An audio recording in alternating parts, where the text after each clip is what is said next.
Good evening. Good evening. Thank you all for coming out. I'm going to ask our panelists if they would come up on the pulpit at this time, and then we're going to have our welcome by Dr. Harvey. Right up on the. Find you a seat up there, Rachel.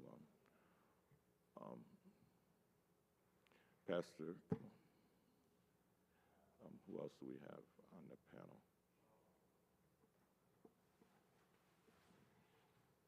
One, two, three, four, five. Oh, Dr. Harris. Okay.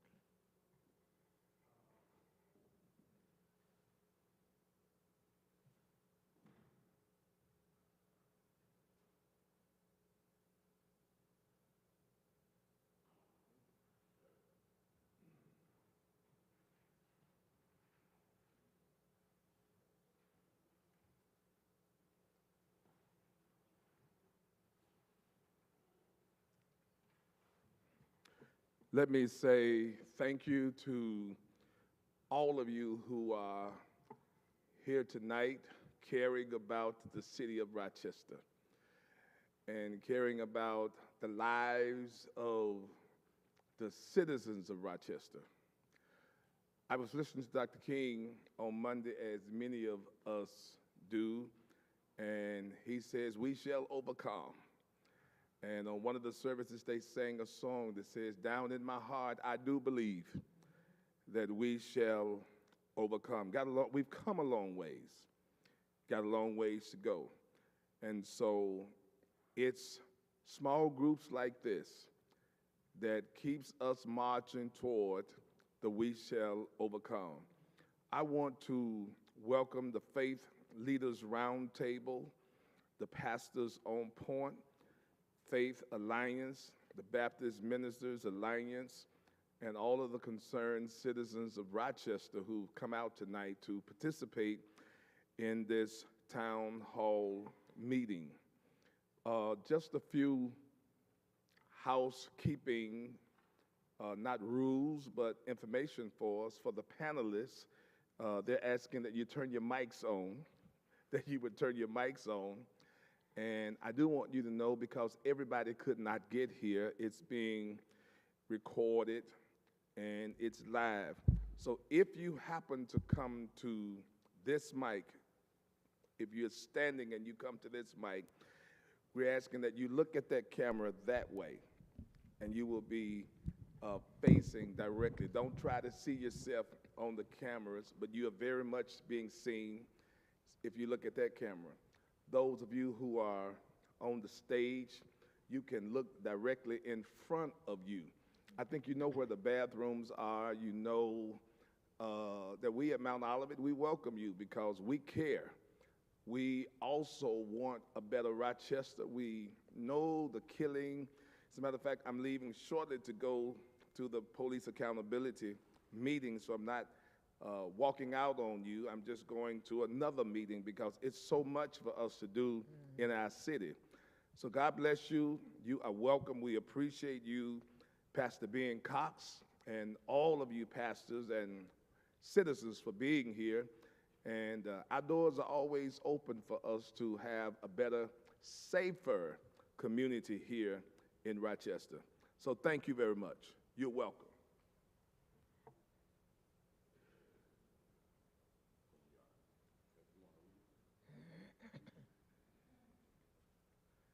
I asked Pastor Cox, I said, "Is this church? Do we pray or do we fight?" He said, "Let's pray and then fight." So let us pray. Gracious God, our Father, we come in your name to thank you for your goodness and your mercy toward us.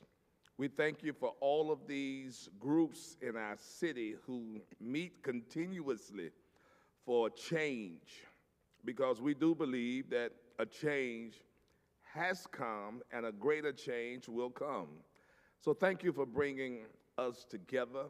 Thank you for the safety that you have given to us.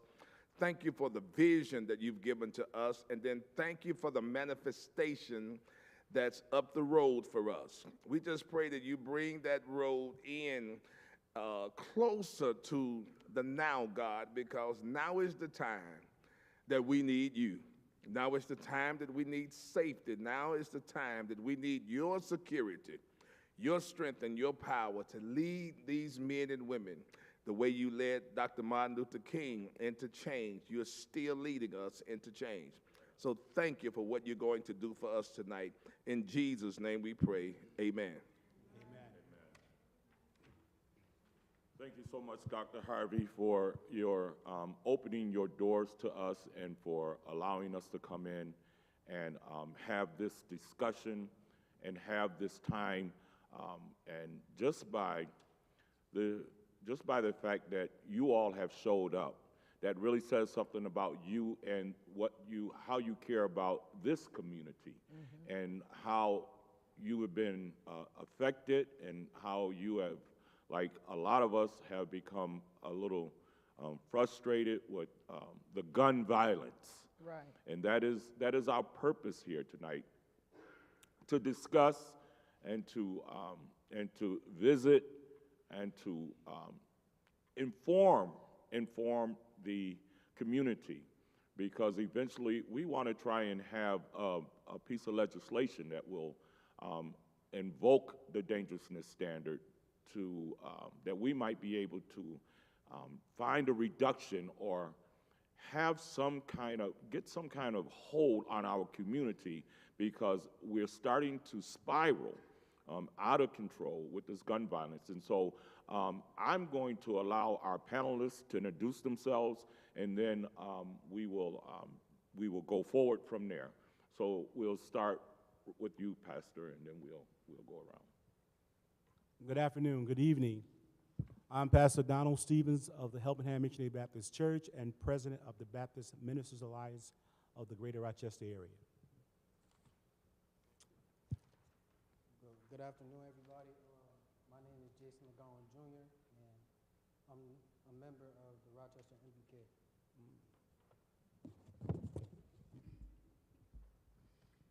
Hi, everyone. I'm Hazel Roberts. I'm with the, sorry, can I start all over? I'm a little nervous right now. Hi, everyone. I'm Hazel Roberts. I go to Wilson. I'm here on the behalf of Student Leadership Congress. Hi, everyone. I'm honored to be here. I'm County Legislator Rachel Barnhart. I represent a district that is entirely within the city. It includes Beechwood, North Winton Village, Northland Lyceum, and Neighborhood of the Arts. I'm looking forward to talking with you tonight. Greetings, everyone. I am Pastor Cynthia Renee Rumpf Anderson, and I stand before you from the Faith Leaders Roundtable. Thank you, panelists. One thing I want to note is that we have two young individuals who are here, and that says a lot about them. And they're affected, and they see what's taking place. And you got to know that we have been dealing with this gun violence, and we have been 14, 13-year-olds that have been taken away from us in our community. And so to see them here, that says a lot. And to hear what they envision or what they really feel, how it affects them, we need to know, because it is our young people. It is our young people that is being affected by this. And so we all know the incident that took place over at the school, and how long will it be before the illegal gun use goes inside our schools?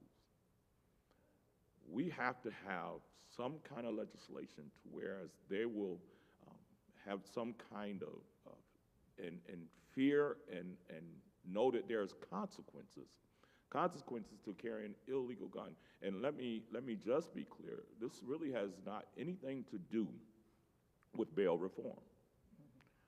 Bail reform could use some adjustments, but it's not our argument here tonight. That's not our purpose tonight. Our purpose is to find some kind of legislation against illegal gun users, those that possess illegal guns and who are repeated offenders with illegal guns. And so I'm going to ask, we'll start with Pastor Donaldson Stevens to give us your vision and your assessment on the dangerousness standard and the illegal use of guns. Thank you, Pastor Cox. Certainly, my take on this is we do need the dangerousness standard because the gun violence is definitely out of control. And one of the things that would do is that would gauge these folks who have illegal guns and will put a standard on them that would make them accountable. And not just that, it would also be to the fact where we can have our young folks grow up, you know. So the dangerous standard is a standard that is used to gauge the dangerousness of an individual before he is in his pretrial. So you can actually find if he's going to be a risk or a hinder to society, and that can stop that before they go out and hurt someone else or themselves are hurt. So we need that, and for repeat offenders, we have to look at their history. There is a tool that you can use that Laura and John Arnold, their foundation, they work with over 1 million and a half cases, and they work with over 300 jurisdictions across the United States. And they came up with this tool, assessment tool, where you can actually gauge the persons by their history. And again, this standard is can be used for that purpose, so that those who are deemed to be dangerous are held in custody until they're not deemed to be dangerous. So I think that this, again, you stated it, one of the good things about it, we're not to repeal bail reform, we're not to do away with it. We're here to add another layer of protection for our city and for our county, so that I pastor a church on Joseph Avenue. I've got folks that are grandparents raising grandchildren, and they will not come across the street because of the fact that they fear for their lives. They will not, I mean, I'm right in front of Loomis Street, and it's a dangerous area. So 3 years ago, they would come, but you know, now they're just fearing for their lives. So we want to make sure that we can put this dangerous standard into place so that we can get back to some sense of normalcy, and young men and women like them can walk the streets and not have a fear of losing their lives. Wonderful, yes, and I do agree. And so what we're going to do too, so if you have questions, we will get, first we'll get our panelists' opinion and hear their concerns and what they feel and how they feel about the dangerousness standard, and then we'll open it up for a few moments of conversation. Is that all right? So we'll go to you, Rachel. Sure. Well, first, I just want to give a little background about myself. And Pastor Cox didn't know this, but I'm dating myself here, but I'm a graduate of John Marshall High School back from the early 90s, when violence in our city at that time had never been higher. And I was heartbroken when, during the pandemic the last few years, we surpassed the homicide totals from that day and age that I vividly remember, because I lost classmates. And in fact, I believe the last shooting that took place inside a city high school was when I was there, my junior year in 1992. And it involved two young men that I knew very well. Fortunately, they both are okay. And one I ran into several years ago, and he's now a lineman. The victim is now a lineman for RG&E. But and then I became a reporter, and I became a reporter because I wanted to report on all the problems in our community, and I wanted to expose them, thinking, let's find solutions. And so for almost 20 years, I can't tell you how many doors I knocked on the next day after a homicide and talked to loved ones and interviewed loved ones. I can't tell you how many scenes I was at, how many court trials I covered, how many medical examiner testimonies I had to listen to about the devastation that gun injuries cause, and also from police, and hear about law enforcement and their experiences trying to get guns off the street. So I've seen a lot as it pertains to gun violence, and I now currently live in a neighborhood that also deals with a lot of gun violence as well. I have a lot of thoughts on the dangerousness standard. First, I think I suspect many judges already use a dangerousness standard in New York State. They just hide it. They don't necessarily say it. The concerns about the dangerousness standard involve bias. Are we going to use a dangerousness standard to target marginalized, mostly black and brown men more than their white counterparts? So I really appreciate what Pastor Donaldson said about using data. You know, we can use data and common sense in our court system and in our laws, even when it comes to bail reform. I mean, there's a lot that we should be studying, and frankly, this country hasn't done a great job studying gun violence as a public health issue, researching ways that we can prevent gun violence in particular. I have a lot of thoughts about what we can do in our community. I don't believe that a court solution, a law enforcement solution, there's certainly part of it, but I don't believe that that is it. You know, I think we really need to think bigger than we've ever thought before when it comes to prevention and our youth. There are probably somewhat, the last study I saw, this was a while ago, but there are probably 10,000 youth in Monroe County who are not in school and not working. Wow. They are considered disconnected. And we know that those are the youth that are most at risk of becoming victims of violence, most at risk of committing violence. It's often the same population. How do we reach them? How do we meet their basic needs? How do we invest in them and their futures? And that will mean things we've never thought to do before. I'm really pleased that the city of, I'm very pleased that the city of Rochester is now doing a pilot program where they've identified very high-risk young men, and they're giving them monthly stipends. They are giving them the support that they need to be connected again and to find purpose, whether it's through faith, through jobs, through school. But how do we do that for 25,000? And so I'm hoping this program works and we can learn a lot from it. So I really appreciate this discussion. It's just so important. But we really need the will to think big and to do the things that we're talking about now. Absolutely, absolutely, wonderful. So I thank you for that. I really do. And you're absolutely right. We have to think bigger, you know, because our community, through gun violence is growing, is causing the bodies to disappear, and it's becoming troubling some. And so whatever it is that we need to do to try and change the paradigm to move forward, that we might also, we really have to understand that anytime someone makes a decision to pick up an illegal gun,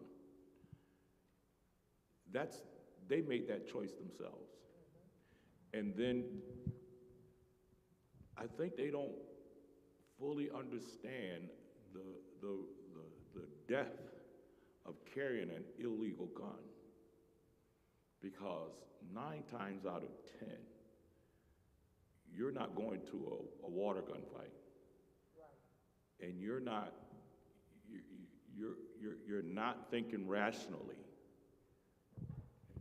A lot of times we find that most people are thinking irrational, and then we have this level of violence that takes place. So, you know, we have to be mindful of that. So thank you, Rachel, we appreciate you. Pastor Anderson. I am in favor of the dangerousness standard law. I don't believe that we have a perfect solution. So we gather tonight to find out what is the best solution for where we are right now. I'll share, I have a goddaughter who had a son, and the one that murdered him was let out knowing that he had a gun charge. He was let out. The judge trusted him to do what was right.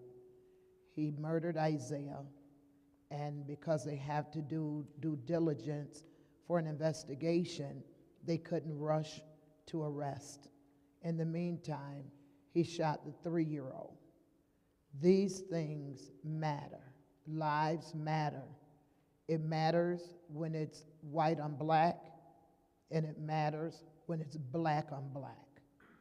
And if you don't want to have to deal with the judicial system, the courts, then don't get out there on the beat. Don't pick up the gun.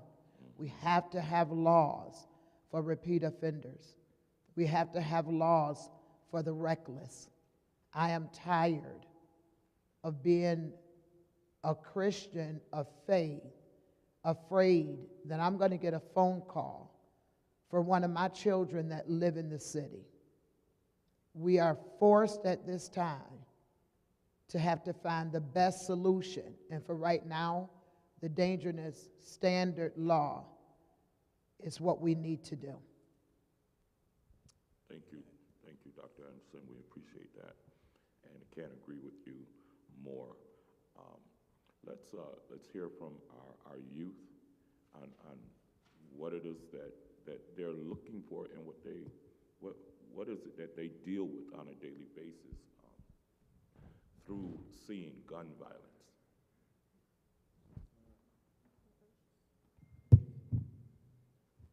Hello, my name is Jason, and I could say that I probably lost 3 friends in the last 2 years. And It resonate. I could say that I probably lost about 3 friends in the last 2 years due to gun violence.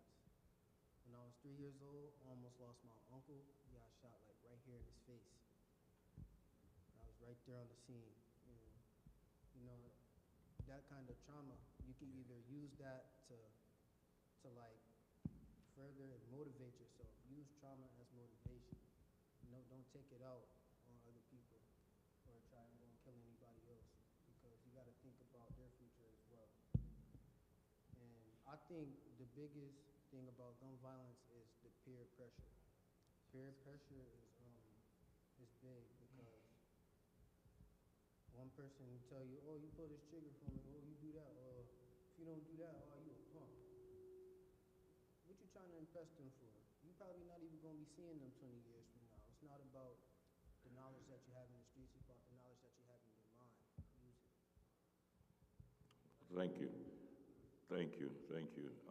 And that's very well spoken, because we don't always know how it affects our youth. We don't always know what they're going through. And for them to take this type of stand and to hold leadership in school, and then at the same time see the violence around them.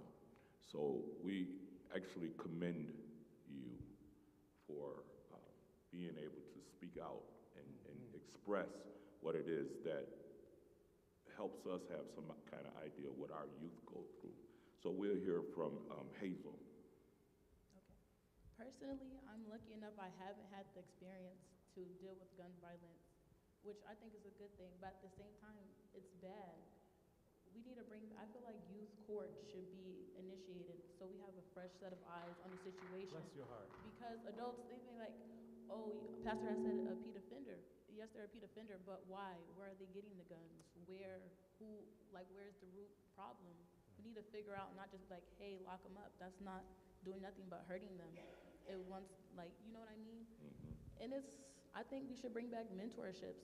We need more strong role models to help guide us and let us know it's okay to be who you are. You don't have to follow the crowd.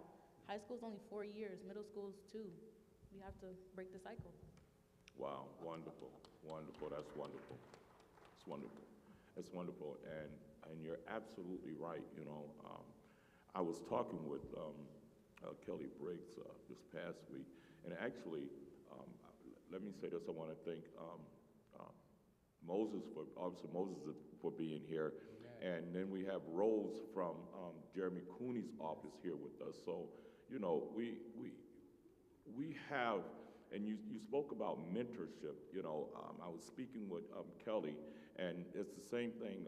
She's involved and she's starting mentorship programs and have ideas about that.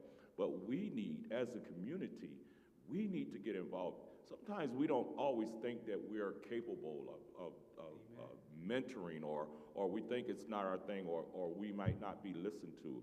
Let me say this, you never know what you can say to turn a young mind around. And you never know the opportunity that we give them just by giving them an ear. Just by giving them an ear. We don't always know the situation at home. And sometimes we can be quick to be judgmental when they're trying to get our attention, when they're trying to speak to us, when they're trying to let us know how it affects them. And if they can't come to us and they're not comfortable at home for whatever reason, and that happens, then where else are they going to go? Who else are they going to turn to? He said it, peer pressure. Amen. Peer pressure.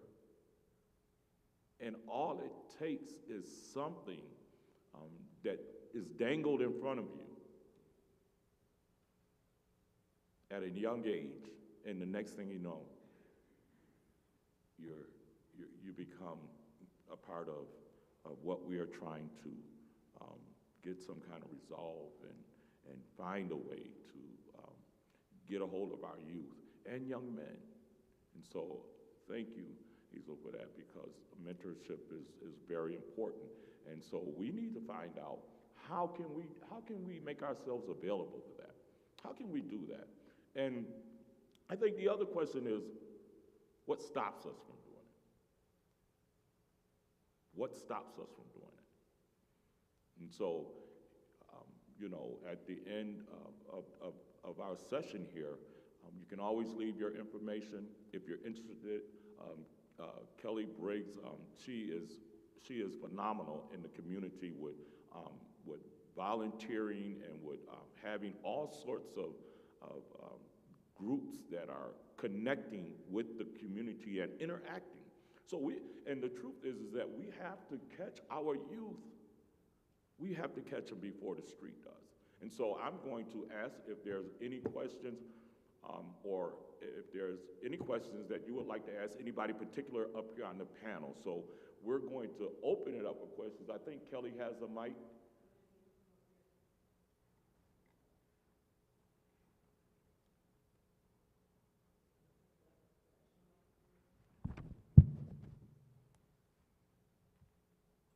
Thank you, Pastor.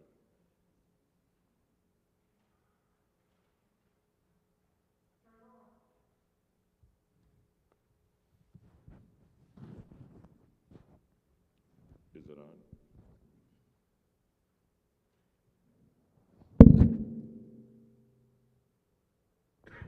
Hello. It's on.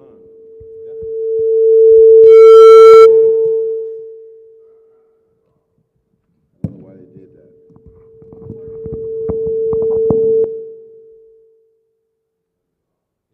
Okay, turn it on. Turn it on. He's trying to turn it down from up there. He's scared now. Don't be scared. Testing 1, 2. Oh, There you there go. we go. I really don't have a question, so I apologize. I do need to run to go to another event myself.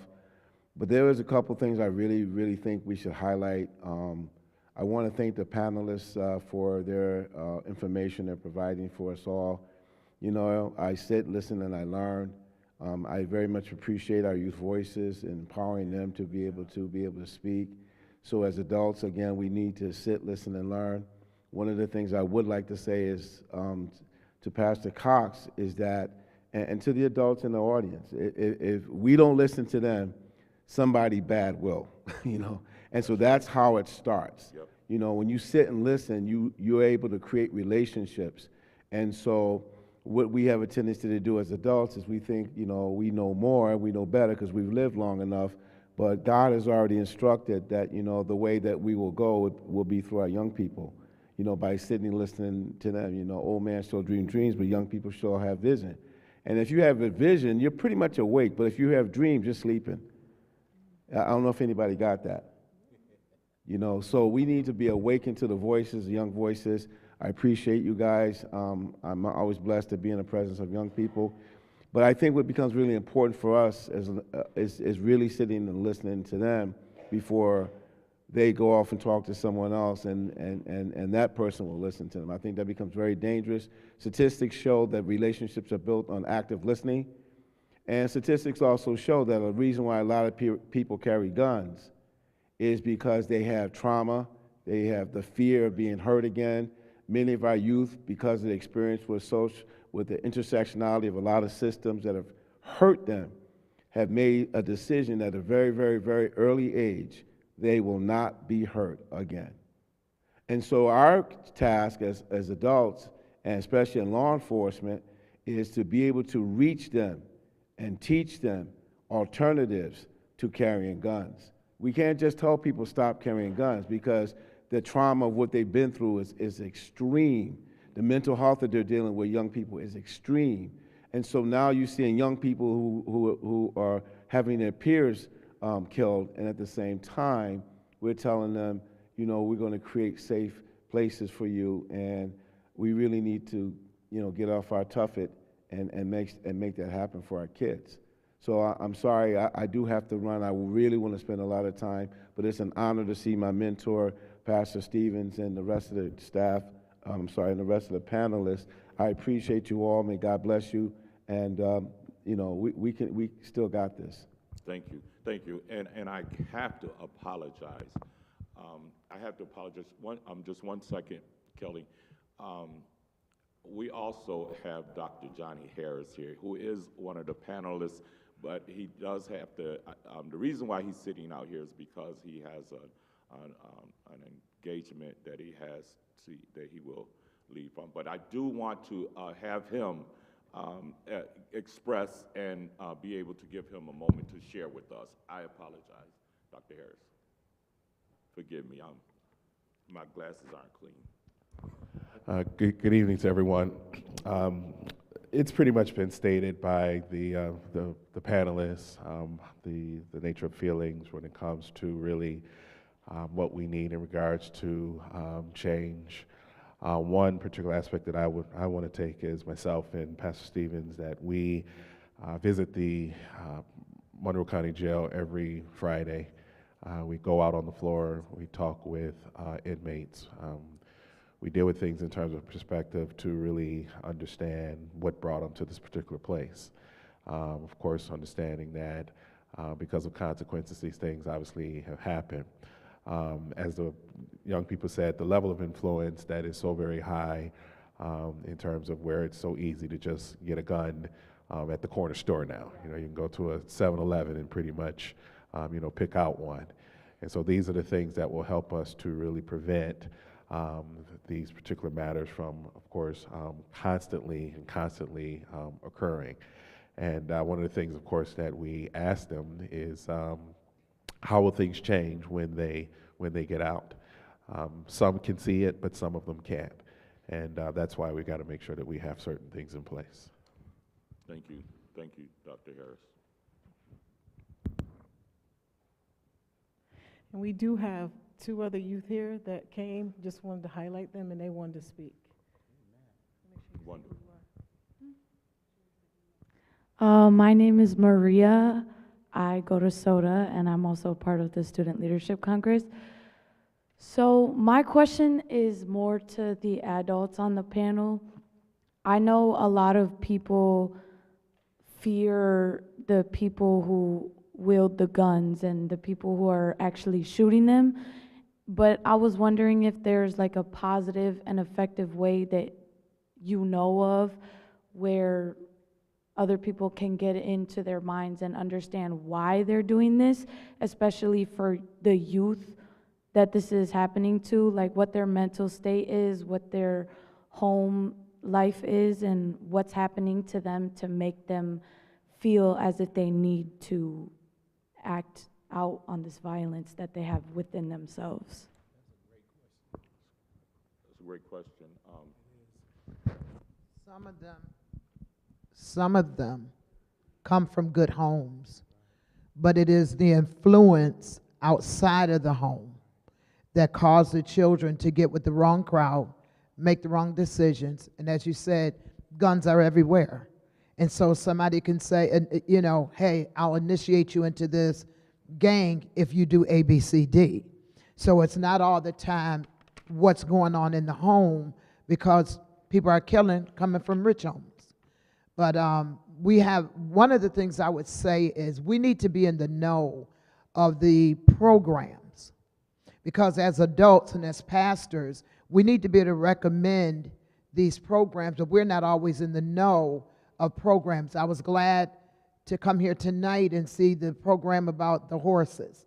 And immediately I Googled, and I was intrigued that, hey, that's something that my youth department can go to, right? So things like that, we need to have something where we can go to a website that just give programs that Rochester is funding for our youth, that we can say, hey, here's an alternative. This is a good program. We're not in the know to all of these programs. And I would add, certainly, myself and Pastor Harris, Dr. Harris, as we're in the jails every week, we get to talk to young folks and to get inside their heads. I can tell you, you hit it dead on the head, sir. Jason, you hit it on the head. Peer pressure. Yeah. It's peer pressure, and you too, Pastor. When you said the fact that some of us, some of those don't have that figure, one of the things that we are doing with youth, and it's the Fatherhood Initiative, Mike Hennessy and the Fatherhood Initiative. That is working, where you get together with these guys on Friday, and you talk to them. You know, it's good to meet them on common ground. Yeah. You know, some of them play basketball, some of them play, you know, bidwiz or whatever. But meet them where they are, and then engage with them so you can open up. And you have to open up first. You have to open up to them so they can feel comfortable to open up to you. But as we are in those situations and we're talking to those young men who have been duped into, and I say duped because, again, the older guys are, you know, telling them, you know, you got to do this, you got to do that, but ultimately it's up to them. Right. Like you said, it's their decision.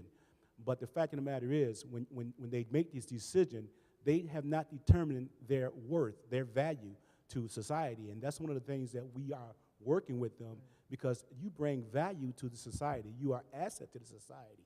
And we try to figure out what talent that they have and work with them from that level to get them where they need to be. But that's a great question, because like you said, the mental state of these young folks, some of them, is due to lack of the father figure in their life. We're working with the Rickey Cox in the Fatherhood Initiative, and you know, it's father figures, you know, second chance fathers and those of that nature. So we want to work with our youth to get them that male figure in their lives. So, you know, and again, we have to start as young as possible. But even those, we don't want to throw away anybody's life. We want to be able to help right where they are. But unfortunately, a lot of the times, we meet with them, they're already incarcerated. Yeah. So there's a couple different points I would make as well. I think I really liked what Officer Robinson had to say about the trauma that many of our youth experience, and you know, we just don't have the resources right now to address it. One of the things that really bugs me that I've seen on the news lately is when you see politicians get on the news and say, if only the community would help us solve this problem. If only the community would just do something about gun violence. Well, okay, none of us want gun violence, and frankly, I think we all have the solution in this room. I think our communities have the solutions, and if people could just have the resources to solve the problem, they would. But I actually think that our systems and our government is set up so that we don't solve the problem at all. I mean, look, you go into the jails, it's really wonderful that you do that, but you also just said some of these young people don't see their future when they get out of the jail. Well, why is that? We don't do anything for them. When, you know, there was a year, I think it was the year Officer Darrell Pearson was killed. That time period, we had a parolee who was out for 3 weeks, and he was dropped off at the Salvation Army, and he killed that officer. He had an illegal gun and killed the officer. And we also had a parolee dropped off at the Salvation Army, and he raped a 14-year-old girl at the Liberty Pole who was just got off the bus. And, okay, how is our system preventing that from happening? We dropped them, they were in prison for several years, and we dropped them off at a shelter and said, good luck. How is that protecting us? How is that protecting our community? And it's not. So where I'm going with this is, I believe that we really, we have the solutions. We just need the resources to implement those solutions. And that includes, making sure that our schools have the proper health care, mental health supports for our children, making sure that our families have the supports that they need, better wages, more financial resources. Better housing. Oh my goodness, I just spent a lot of time trying to place a man who was living in a car with his service dog. He was on every wait list in town, and he could afford to pay. There was no unit for him. Wow. And so we are not putting the resources where we need to put resources to solve this problem. And we have the resources. We really do. I'd love to see, I know we're doing a guaranteed income pilot. I can't wait for that to get off the ground. $500 a month for a family, that could help parents spend more time with their children instead of working the 2 jobs, working so many hours, relieving the stress of putting food on the table, taking the kids out to a movie. That, just having that extra cushion could do a world of good for so many people. And, so when we talk about public safety, it's all the things. It's all the things. And so I think we have the solutions. I really do. I just don't think that we actually want to implement them at a high level. And I'm a part-time county legislator. I do what I can. Usually that means just being loud, but because we don't have control over a lot of that stuff. But I really believe in directing resources to where they could make the most impact. It's really funny how she say that, because when most youth are incarcerated, some of them could be the brightest kids in the world, but have lack of love or trust due to personal trauma. But at the same time, when they're there, they're not trying to be like, oh, we can help you accomplish so much more than going to the street. They just be like, it is what it is. But at the same time, it's only negatively impacting our communities when they can bring so much more. Wow.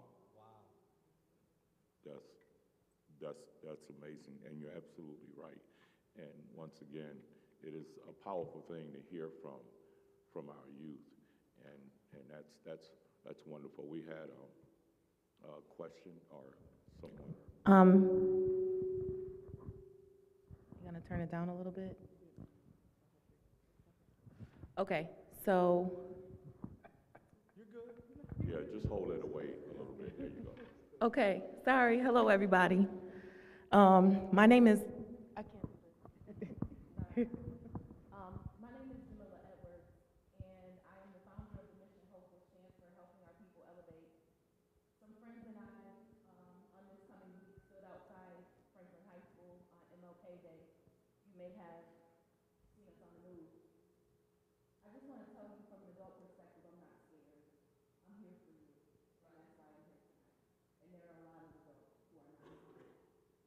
Violence in our community has become the norm, and we as adults have to stand up for you guys, because this really isn't an issue that you can handle on your own. So, I want you to come through. The reason why we stood in front of Franklin on Monday was because me and the Friends of Malcolm have started a community petition. I feel like the biggest issue in our community are the silos. There are these small meetings that have small attendance, and we're not all on one accord. So what we did was we created a petition, and I'm just asking everybody to sign the petition. That puts us all on one accord, and I'd like to read the petition.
Thank you.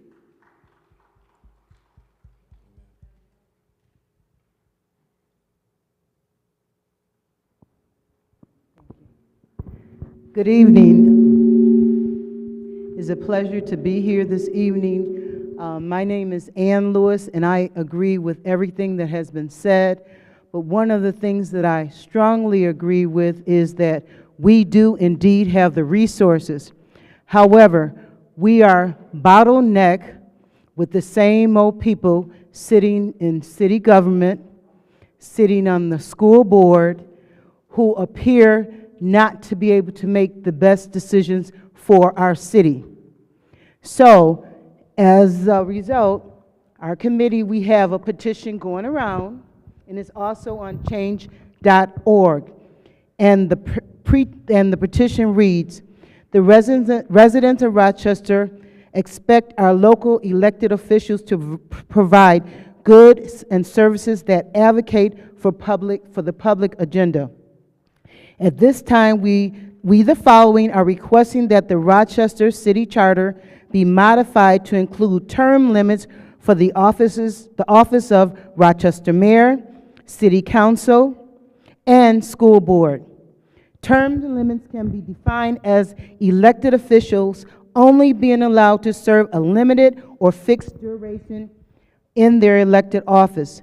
Term limits would ensure greater fiscal responsibility, a reduction in corruption, transparency, which we indeed need, and we would allow people with new thoughts to be think out of the box implementers. So hopefully you take a moment and sign this petition for term limits so we can get the dead weights out of school board. We have 2 members. One has been on school board 19 years. One has been on school board 17 years. And they still haven't gotten it right. One school board member, I said, why don't we have universal reading for students from grades kindergarten all the way to 12th grade? And she said, oh yeah, you're right, we're gonna do that, but it still hasn't been done. I am an educator with the city school district. Yes, I'm a member of the Franklin team, and we do have problems. So again, we need term limits. We have it for our legislators, as Rachel will attest to. We have a couple of members on school board and city council who are in agreement of this petition. So I hope you will sign it. Also, you can find the petition on change.org. We need to not let politicians parasite off our tax dollars and sit and do nothing. Thank you so very much. Can I just say a quick thing, Ann? Nice to see you. If you really want term limits, there's a technical way you can do it. You can do an actual petition, like when you run for office, Ann. You know how you get signatures to get on the ballot? You can actually do a petition to change the charter, like we did to create the Police Accountability Board, get it on the ballot, and then citizens can vote on it. So I could talk to you about that another time, but. We got over 1,000 signatures, but we need more. Right, but there's a legal way. All this effort to do change.org, you could do it a legal way. Yeah, and then actually have a force of law. So let's talk about that.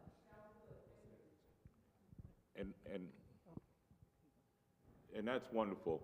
That's wonderful. And one of the things, like my sister said here, you know, we have different organizations, and one of the things that we talked about in our faith leadership meetings, we're advocating we have to pick our fights because it has to start somewhere. It has to start somewhere. And with all the groups, you're right, we need to come together. Absolutely, we need to come together. And one of the things that we have to do is we have to come together and be concise and precise about what it is that we're moving forward with. And then we can have subcommittees, or we can have particular groups that target our education system, and we stand with them, that can target our mental health system. The thing is that one thing that we have to realize is that killing one another, shooting one another and allowing it to happen without any kind of consequences, I think that that is one of the major things. And then we can find out through mental health issues, get all the resources that we have, because they're there. They're there. We have to check our elected officials, that we might find some kind of resolve, but we have to put, and I want to ask you, Rachel, so because we're going to be continuing this type of session once a month, and we want to inform the community as much as possible. And then our next step is signatures. Our next step is signatures. And so what we're going to be doing, Kelly and I, in the leadership roundtable, we're gonna create an online electronic signature piece that, the doors that we miss going to, you can come to us and you can go right online and sign, because I know that this is going to take a small moment and movement, but it will be, I believe that it'll be a great change in our community, and that it'll help our youth, and it'll allow communities not to live in a certain level of fear. And I'm going to talk about that in a short moment, what the response was that I got from one of our community, or one of our elected officials. But someone had a question. Yes, I wanted to say something first too. Just wanted to face everybody. So I was hearing all of the comments, and I appreciate, as someone that's in the Rochester City School District, what everyone is saying about all of us coming together. So when I'm thinking about some solutions, we all talk about we're working in silos. We need to come up with some principles and practices for coming together, because a lot of times we're so divided. We live on this side, I live on that side. Simple things like that divide us. So we need to come up, okay, when we do come together, here's what we're going to do. We're going to maybe spend 10, 15 minutes talking about the problem, but spend the majority of the time talking about the solution. Now, I will give you, a solution that I was thinking of. Now, my department in the city school district, and I know we get criticized a lot, but the thing is that bringing everybody to the table, and this is how you can come to the table. So my department is strategic and community partnerships, right? If you want to get into the schools, start by volunteering into the schools. You heard our lovely young lady up there, Hazel, talk about mentorship. You could come in and start mentoring through volunteering, even if you can only do it once or twice a week. We know that Franklin needs a lot. There are other schools as well, too. If there's a school in your neighborhood, think about at your church. Think about any other events, community organizations you're part of, children, what schools they go to. So my department is here. Part of my department is the Office of Parent Engagement, which Makisha Howman over there, she's the director of. Okay, then we have two other people from that department, Sade Bowman, Ken Davis. Okay, they work with the parents. They're working with all kind of different things going on in our schools. So my thing is, if you want to come in, if you want to start coming to the schools, start by becoming a volunteer. We call it volunteering/mentoring. So that's one way to come in. So you can actually see right then and there what's happening. And you can also, a lot of our children, they talked about earlier, we were saying they don't have the father figures, they don't have that. Some of them don't have the mother figures. Some of them, even the grandma's not there in the house. Growing up, grandma, grandpa, some of them don't have that. Just having you coming in, talking to them, that can make a difference in a child's life. So again, if you're interested in volunteering, please see me, and we will schedule a time, because my department does a training for all the volunteers in the district. Oh, Ms. Kelly, before you pass on the mic, I like that you brought up the fact, being a Brown student of the city school, most of our campuses are closed due to the neighborhoods that they're in. And if the community comes together, I feel like the schools, they'll be more accepting to let them go out for lunch, and not just having to be just in that one, you know what I mean? Like, have the opportunity to be young adults growing up in society, because that's what we are, not at the end of high school. What are we going to have to do if we don't do it?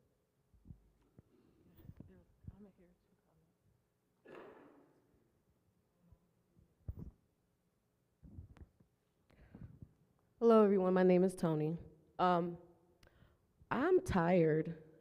I seem to see, we haven't had meetings like this. I mean, we have had meetings like this before. We see the same people. We have the same groups. And there needs to be a lot of self-accountability. We all do things in our respective groups, but there's a very small percentage of us in the city, and it's usually the same people all the time. So as far as self-accountability goes and as far as individuals go, we have to really take an introspective look at what we can do in our homes, with our families.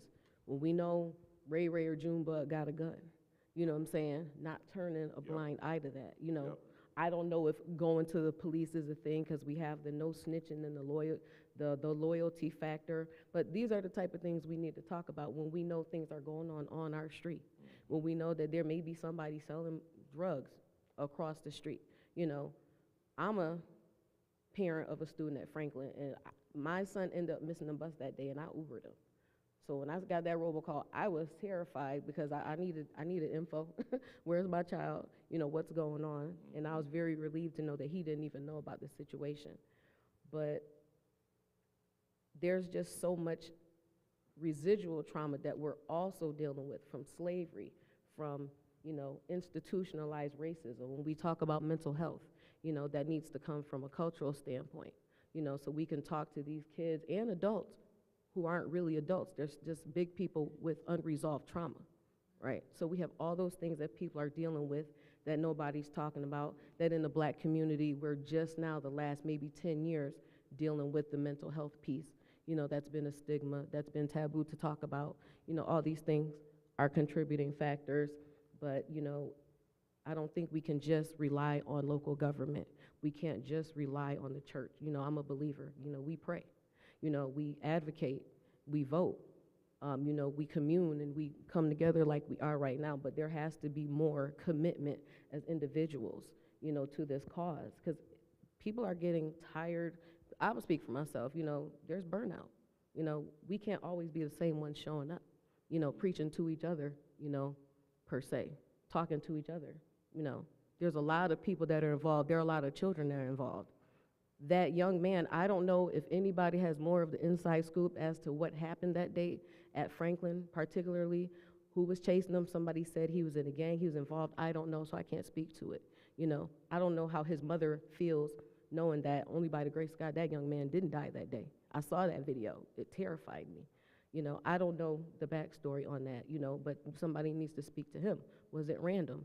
Was it something he's a part of that, somebody's after him? Because the other thing is, they know where he goes to school. Are they coming back looking for him? And possibly, there are two young ladies that were literally in a crossfire that didn't have anything to do with whatever that was. We had an incident with a student at number 3 school with a gun. We have incidents at Wilson all the time, so it's not just a Franklin thing. And I'm an alumni, so I'll be the first one, go Q Dogs. But, there are things that need to be talked about in the district as a whole. What they can do from the outside, what can we do as parents, what can we do, we have churches in certain areas that may be some of our churches, because we get, ridicule, the churches come under a lot of ridicule, maybe they can be a hub, We can have churches that are hubs for certain things where they can be a safe space, We have all these different ideas, but again, for me, it just really still comes down to the individual commitment to safety, to honoring life, to, being vocal and transparent about, disciplining ourselves, having conversations within our community, with each other, and in our families. So that's what it is for me. Thank you. Yep, and let me just say, you hit the nail right on the head. We do have to take accountability ourselves. And what goes on, and you're right, little Jimmy and Ray Ray, if you know, and here's the thing that I don't understand, because I'm telling you, if I know that there's drugs being sold on my street, I'm going to report it. Because when we turn our eye, when we ignore it, and let me say this, because if this is one of the things that I do know takes place, is that you have a mother who's raising a son or two, and they become overtaken with peer pressure, and the next thing you know, they're selling drugs and giving the parent financial money, and then the parent allows that to go on because it's okay. They believe it's okay, and they know that little Jimmy is carrying a gun, but they don't want to report him. They allow this to go on, and then the next thing you know, the parent is on TV talking about gun violence. You're right. Self-accountability has to take place, and this is one of the reasons for the dangerousness standard, because if there is no fear, if they feel that they have no kind of consequence to pay, then that gives them incentive to carry a gun. That gives them incentive to not want to do what is right, because they know that they can carry a gun, get an appearance ticket several times until they shoot somebody. You know, last year, and I know that we got a couple more questions, and I don't have the report in front of me, but I was looking at 2017. We had 28 murders. Let that resonate. In 2017, there were 28 homicides. 28. Last year, we were over 70-some murders and homicides in the city of Rochester. 70. And so I believe that as time has progressed, as time has gone on, some of our gun laws have been relaxed to the point that now to carry an illegal gun, they make it seem like it's okay. But here you go. 12-year-old boy killed, 16-year-old boy injured on Atkinson Street, 4-year-old shot in a parked car, teenager shot on First Street, one teen died after another injured after a double shooting. These are some of the things that have happened last year alone, and the list goes on. There were over 350 gun-related incidents in our city last year. We've got to change the paradigm. And some of us, we sit here and we come, and some of us know that their sister or their niece or their cousin are carrying illegal guns. Now, if you really want to move on it, when we start the petition, you got to sign it. And these meetings help. They absolutely do help. And I do see a few new faces. And we're going to continue this because we need to be informed. We need to be informed. From the educational system down to the murders and homicides that we have been inundated with and have run rampant in our community. We have to take a stand, and it has to stop. And we have to have accountability, self-accountability. There was a question in the back.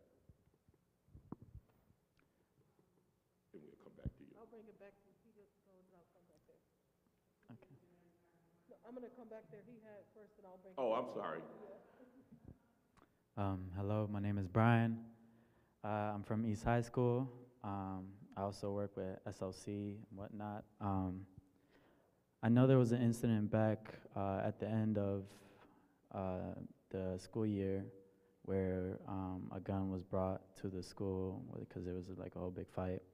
Um, and I remember seeing a video, because I was inside, so, you know. I remember seeing the video where the gun was pulled out, and everybody just started running, you know. And my friend, he was the victim of it, and he didn't know what to do, you know. He was just standing there. He got whipped with the pistol, and I remember just security just running, you know, to get to safety and whatnot. And I heard a comment on how we shouldn't have police, you know, in the school. And like after that whole situation, the police was put in the school and everything piped down. But then then the school year started and then the police presence was gone. Then there was like this whole like incident where like 6 fights in a row and somebody's mom got jumped and whatever, you know. It was like this big old thing. And then police presence was brought back into, you know, the schools. But my question is, like, if we don't want police in the school and security don't know what to do in that situation, then how can we, you know, who can we rely on when it comes to protection, you know, for our safety? Bayao. Anyone want to answer that on the panel?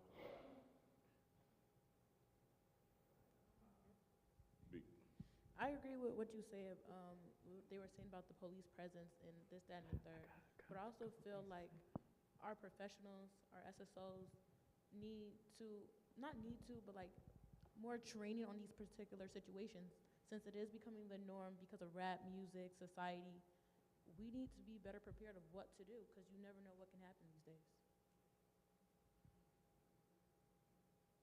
Yep. When they took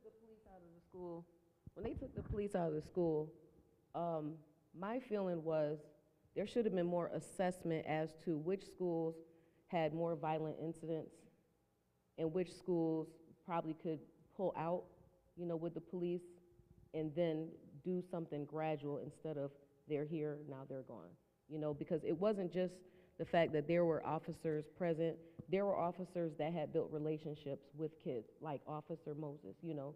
We have other officers who had built relationships with some of the students, and that type of thing flows outside of the school building, whereas to where if they see them on the street and there's something going on, maybe they can de-escalate the situation, maybe they can say, well, I know this kid, or maybe the kid can say, I know this officer, and you know, like, you know, when we talk about relation building, go from there. But, you know, I talked to like an officer that was at SOTA with my son, and he was actually really sad because he had built relationships. He wasn't just there to detain kids and cuff them, you know, like some officers, you know.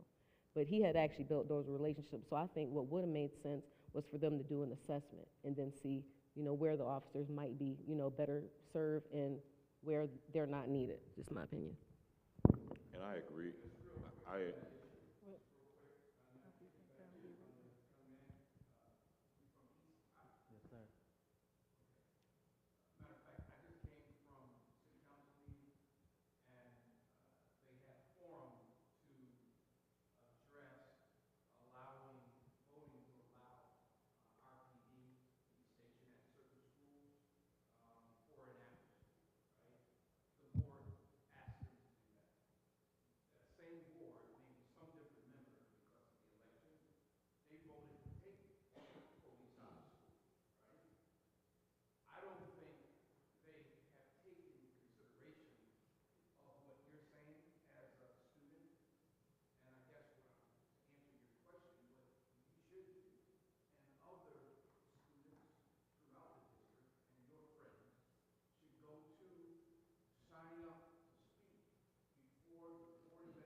in the back.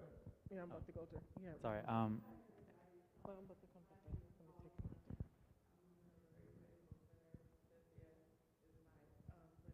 take is my pastor.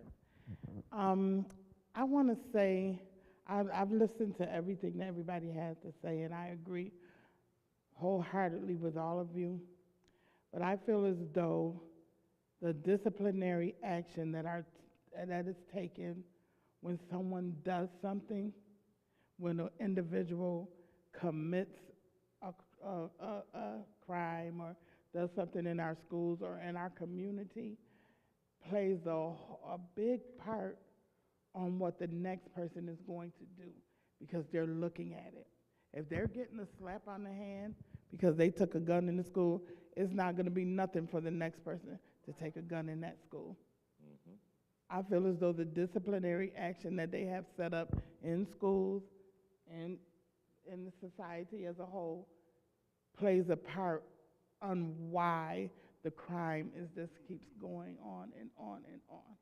Because if I feel like I can get what Billy got, because Billy did it, it ain't going to be nothing for me to do it because they let him go.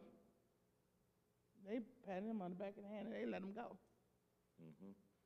You know, and then he's right back where he was at, or even in the school system, they're able to go in and fight and do all of this buffoonery in school, and 2 weeks later they're sitting right back in school.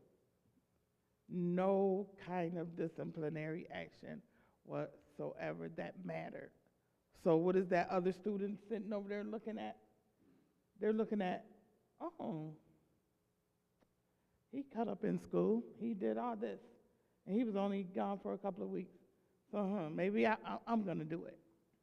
So I think that we really need to concentrate on getting our voices up to the individuals that lead this disciplinary actions that are taken on the students and taking on people that are doing stuff in our community.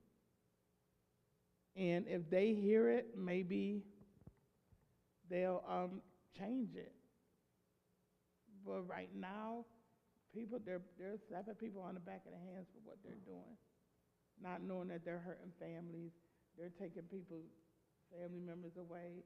There are probably, I bet, over 50 funerals a month. You know, and it's sad. It's really, really sad. And they don't know how bad they're hurting families, you know.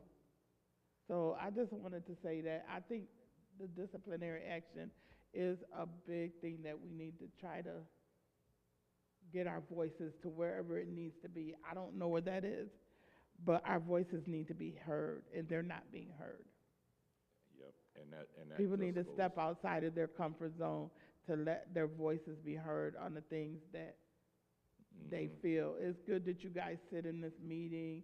It's good that you guys, are signing papers, but go to where you get a chance to speak out, go, speak out, show up. You know, that's important. Yes. Thank you. Yep. And again, that goes back to consequences and accountability.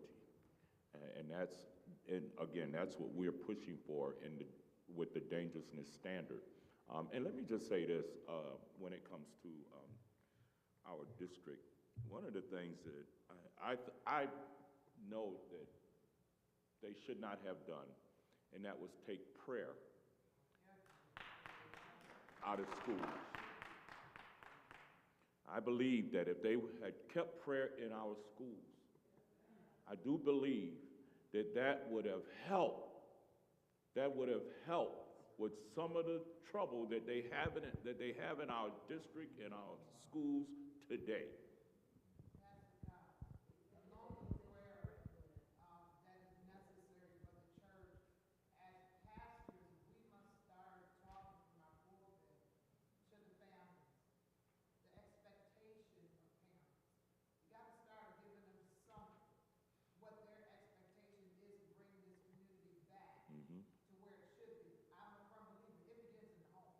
begins in the home. Absolutely.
That's right.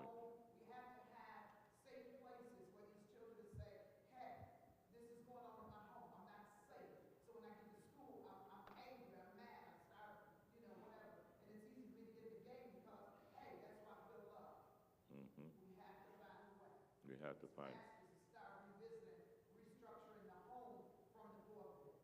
We have to find a way. Yeah, you had your. So my name is Matthew Doward, and I'm with our Horses Friend Youth Program, and these are some of the volunteers with my program. We actually saw the flyer yesterday on Facebook and decided that this was exactly what our program wanted to do. We want to link up with other organizations, churches, schools, to provide a safer environment for kids. One of the things that I haven't heard is outlets. What outlets are we talking about for the youth? And when I say youth, I'm talking about, from elementary school on up. If we're not changing the environment that they're in, I'm not really sure how you're gonna really make a change in the long run. Because if they stay in they're seeing the same thing each and every day, they gotta walk to school, they gotta walk from school.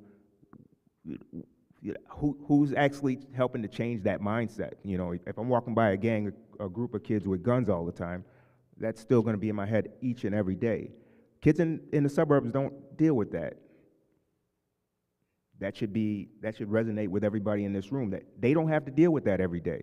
So we have a program. It's not in the city of Rochester, unfortunately. We have horses. We're in the suburbs, but we'd love to have kids from the city of Rochester be a part of our program. It's a safe place.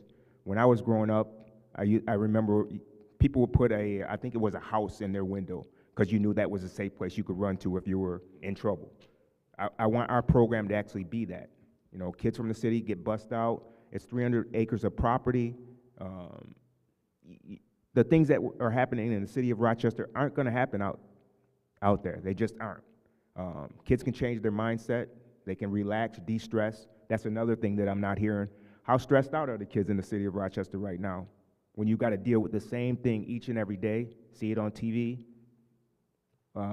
Nobody's talking about the younger brother or the younger sister of somebody who may have shot somebody or killed somebody, and he still has to go on. Or he may have gotten, his brother or sister may have gotten shot or killed, and that youngster still has to deal with life. So we want to use our horses to actually help heal and help make a change. I don't know how many of you have actually seen me in the city years and years ago, but I used to be in the city a lot on my horses with a group of kids right behind me who were from the city of Rochester. Over years, that's changed a lot simply because of transportation, but transportation should not be an issue if it comes to saving lives. Yeah. The other part of that I never talk about with our program is therapy. All right? Obviously, anybody knows that dealing with an animals change lives. They change personalities. They do all of that. I don't want to spin this into race, but white people know that. So there's therapeutic riding programs all over the world, and the majority of them are white programs. We have the same program. Unfortunately, it's run by a black man, but our kids should still be able to get the same benefits. Fortunately, but our kids should be able to reap the same benefits that the kids in the suburbs would have. You know, rich kids in the suburbs own horses, their parents own horses, they grew up riding horses. There's a reason for that. It's not just because. So I think if you Google stuff, you'll know what I'm talking about, but it shouldn't be this hard to make a change for our kids. That is absolutely wonderful. Where are you located? Where are you at? We're on 6565 East River Road in Rush. Actually, it's the same property, and it's weird to say, but it's the same property, same state property that industry is on. I know the place. All right. It used to be an old BOCES school. We have the whole facility now, and it should be.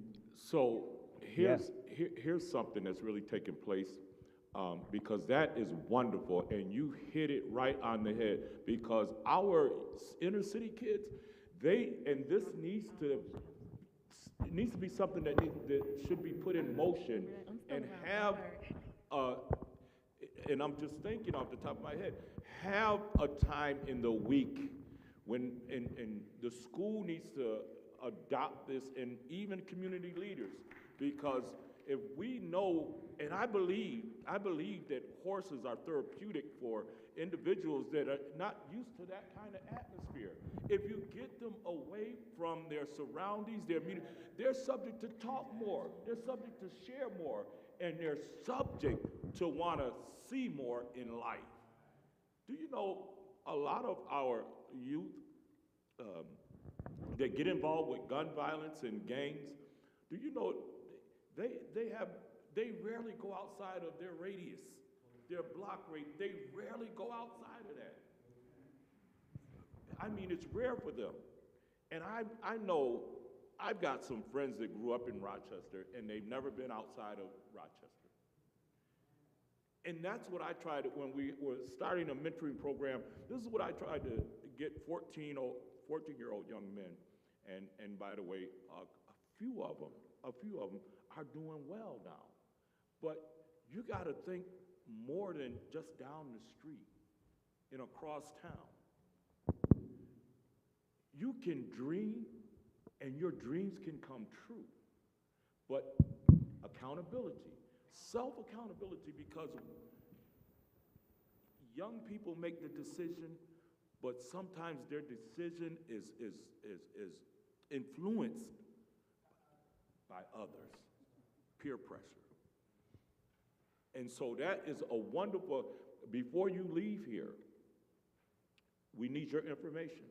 Because if I have to start a program myself to get kids out there to have a break away from the craziness, while they're even on the verge of making the wrong decision, to see that there's something more in life.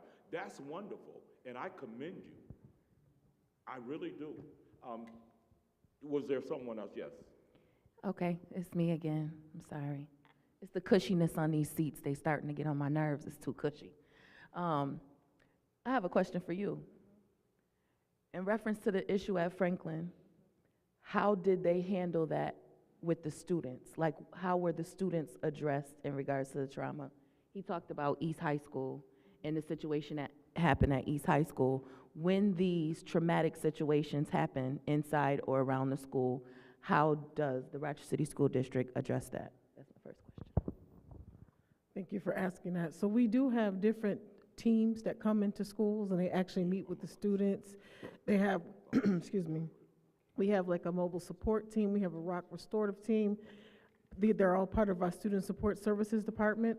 So they'll actually go in the next day, they'll meet with the students, they'll do like a restorative circle and talk with them to see how they're doing. They'll offer those services there, not only to the students, but to the staff as well too. And sometimes, they'll reach out to the parents, because we know that was a traumatic experience for everyone. So we do have teams that really work hard. They're made up of social workers, counselors, all types of people who've been trained, and they continuously go to training, learning the best techniques to work with our students. So we do have a lot in place for that. And my other question is, like with the situation at Franklin, have you brought all of the students together kind of in a situation where this can't happen at our school, like a pep rally or like like a gathering where they're all together in unison, where there's spirit and school and, family, I hear you saying again, silos. We'll pull this kid over here and have a conversation with them, and then we'll pull this kid over here and have a conversation with them. So we'll talk. My question, or I had another comment in regards to violence in our communities. I feel like a lot of times we're not realistic about violence. The violence is not just something that has started, it's years and years and years and years of generational trauma. They did not just wake up one morning and say, I'm going to go get a gun. They went and got a gun to protect themselves. We ask crazy questions like, why does little Robbie have a gun? He has a gun because John down the street got one too. And it's imperative that he's able to protect himself in those types of situations. And not only does John have a gun, his dad got one, his uncle got one, his cousin got one, his dad, his dad got one. It's generational. So we have to be realistic about our communities, and what's in our communities is spilling over into our schools. Another big issue for me is the music. We need to be very realistic about the music. Our children are continuously listening to music that says murder, murder, kill, kill, put him on a shirt. How many times do you have to hear the same thing to think that that's normal? That if he does something to my friend, I have to avenge my friend and not live the rest of my life. We have to be realistic. We have to be realistic. We need to stop being on these little cushy chairs in the church and be like, oh, why do they have guns? They have guns because our community is in detriment, and it is imperative that they protect themselves. It is kill or be killed. Okay, so that's one. Okay. All right. I gotta get it all out. So we're gonna have to start winding it down. I'll let you finish. Okay, let me just finish my last comment. My last comment is my focus has always been the youth. I know that we always talk about parents coming and putting parents in, and parents need to be there, but parents don't show up. And our focus as a community needs to be more surrounded around our youth. The churches need to open their doors. When I was young, we had Friday Night Lights, we had Joshua Generation, we had things where the youth would come into the church, we would have a pizza party, we would talk about what was going on in our lives, and it was a center place for us to always come back to. I remember I went to New Life. We had Joshua Generation. I remember Brother B and Sister Tina and how they were there for me, and they were an example because they were elegant and they were royal, and I wanted to be like them. So the churches need to open their doors, and that's it.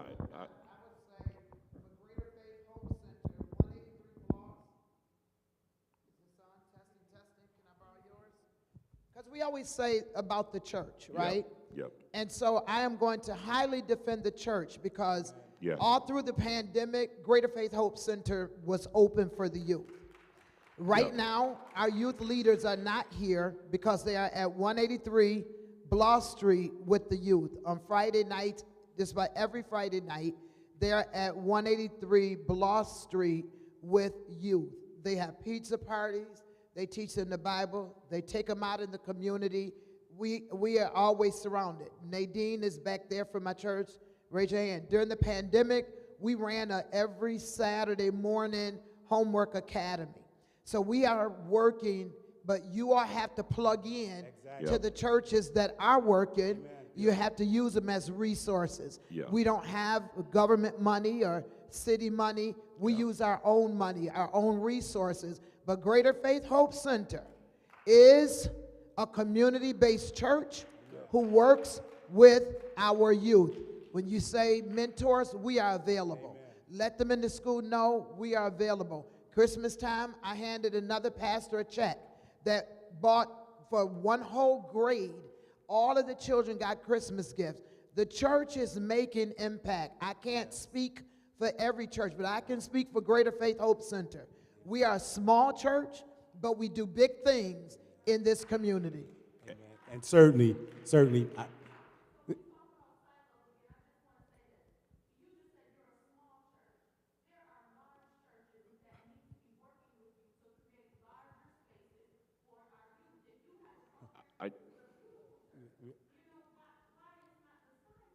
yeah, it's happening. So we need Thank you. people. That's Yeah, happening. Can I yeah. say, we need people. We need you all to come in. We need the horse group to come in and talk. Come access these churches. Yes. And come and let the churches know what you have. And, Come and to Pastor Anderson is, I'm only butting in because I got to leave. No, you're fine, but she's absolutely correct. The church is still the church, and the church is still at work, and we're still working with other churches in the area. So again, you just got to plug in, and it's not because ignorance, it's because you don't know because you don't know. But we are available, Helping Hand Missionary Baptist Church, 703 Joseph Avenue. We have not closed down. We've always been working because that's what we've been called to do. But what I want to say before I leave is that there is an Education for Peace conference. It's the first one in 20 years. This will be our 21st year. It is on April the 16th, and every school in our area has got a letter from Education for Peace for peer mediation and for conflict resolution. It's at RIT on April the 16th. So I'm suggesting to you, Hazel, and certainly Jason and the two young folks out there, to go to your school resources and sign up for that, because again, it's a one-day event. You'll get bussed out there and you will hear some great solutions. Again, it will deal with peer mediation, conflict resolution, and it's all about peace. So that's something that we need to. April 16th at RIT, Education for Peace. So it's a peace conference. It's all day, and every school, not only in Monroe County, but some surrounding counties, have gotten a letter asking for to send representatives from their school. We have 2 right here, and we have 2 out there. So look for, all you have to do is go ask at your school resources. The first mailing went out on Monday. The second mailing will go out next in February. So again, we want you to come out. It'll be a full-day event, and it'll be a nice event where we can come and talk with one another. Go right ahead. You know it. You know it.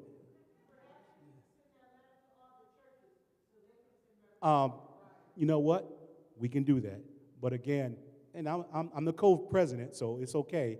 So again, we'll work on that when I get we meet again in a week or so. But yes, so everyone's invited to. I mean, it can only hold so much. So, but again, we want the youth first, but we can have representatives from church come as well.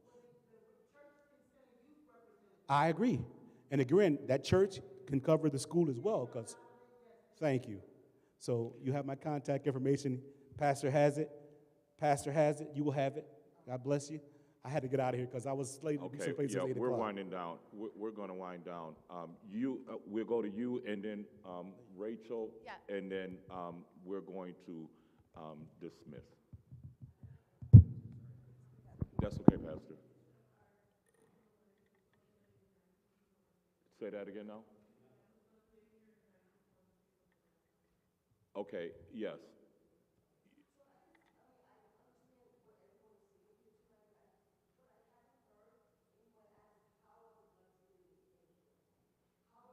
That's a good question.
Thank you. There are more, I completely agree. There are more guns than people in the United States.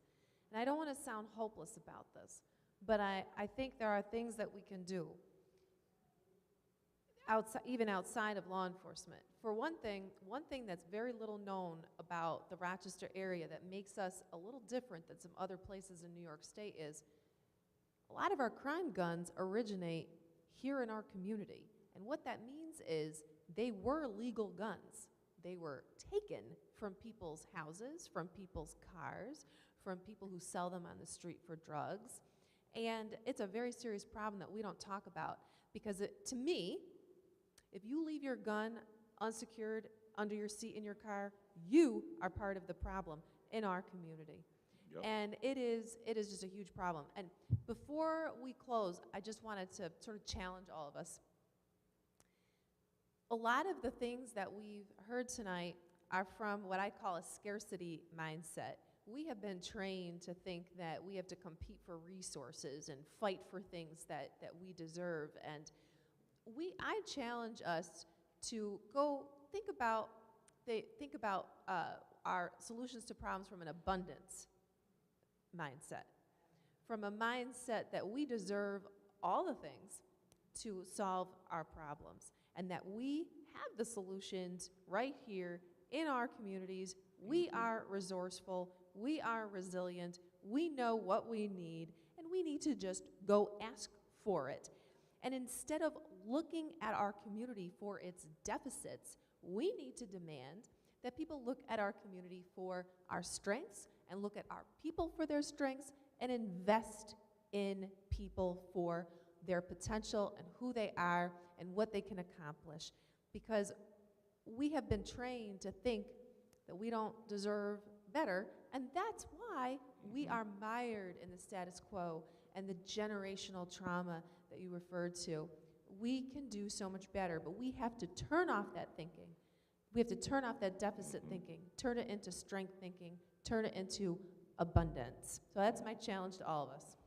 Thank you. Thank you, Rachel. And, okay, yeah, one more, and we've got to. Okay.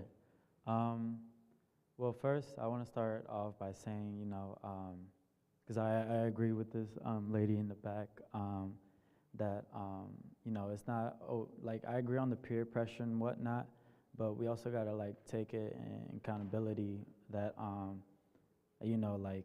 that's the culture. Our generation has this, type of culture, with music and, whatnot. Of course, we need to change, but, a lot of the time, youth has a lot of time on their hands. And, I appreciate the church, for, being there.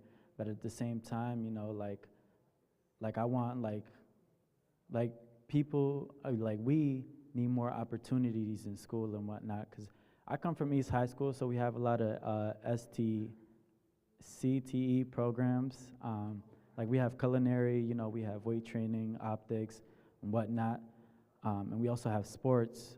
But in a lot of schools, they don't have those opportunities. That's why, they have a lot of time on their hands. And if they have a lot of time on their hands and this happens, So I feel it's not really a question, but it's just a statement. We need to bring more CTE programs and sports and whatnot to, get put in these schools. So then that way our youth, we have more time on our hands to do something with it, I don't know if that makes sense, but yeah. Thank you.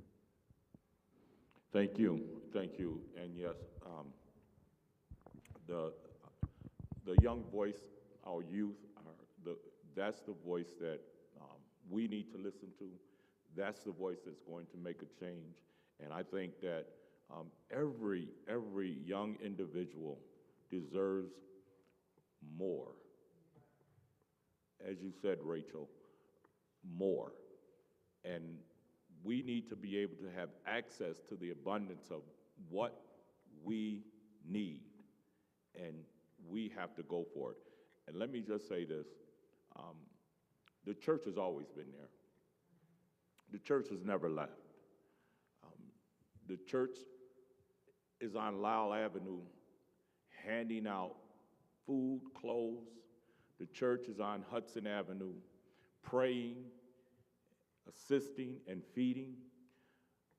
The church has programs with their doors open for youth, community members to come and be a part of.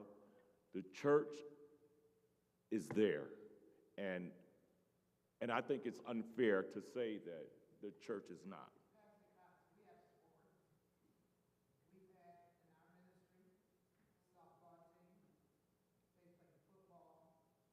The church is there.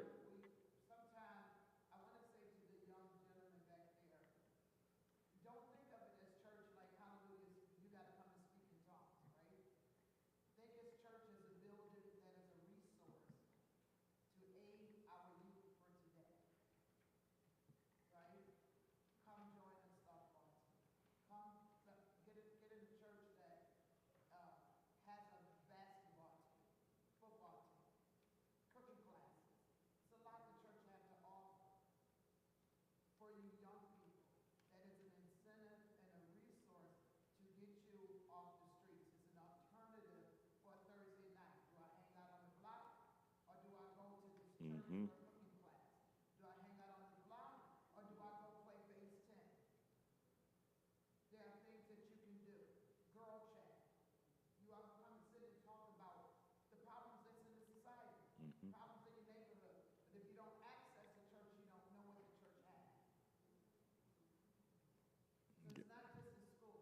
Mm-hmm.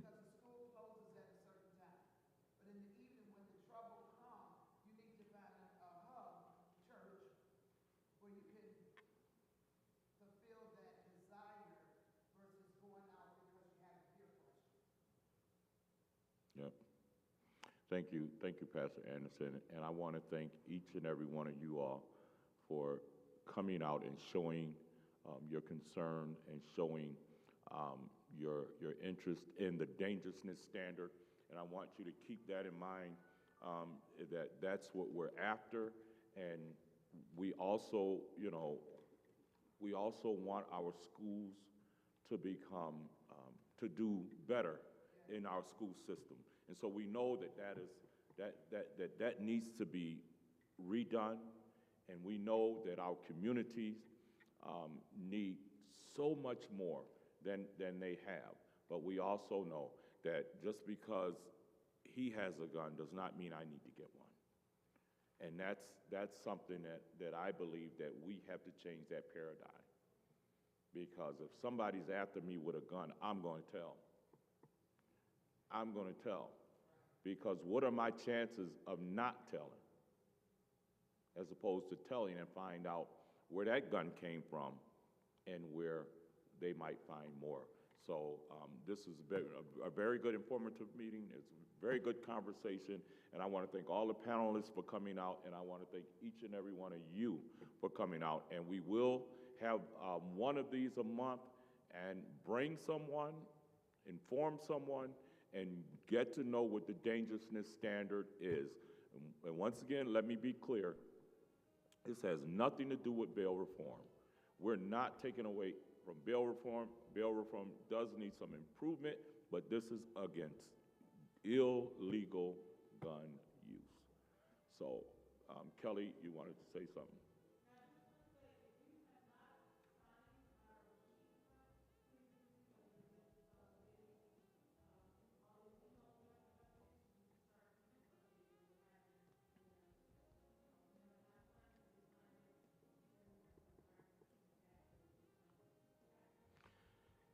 Thank you all for coming. God, we thank you for allowing us this time. We thank you, oh God, for allowing us to be educated, allowing us to hear our youth, and allowing us to hear from our community. Now, God, we pray that everyone has a safe passage home, and that they've heard something tonight, that they will come back and be encouraged to do what it is that we need to do to make a difference in our community, in our homes, and in our city.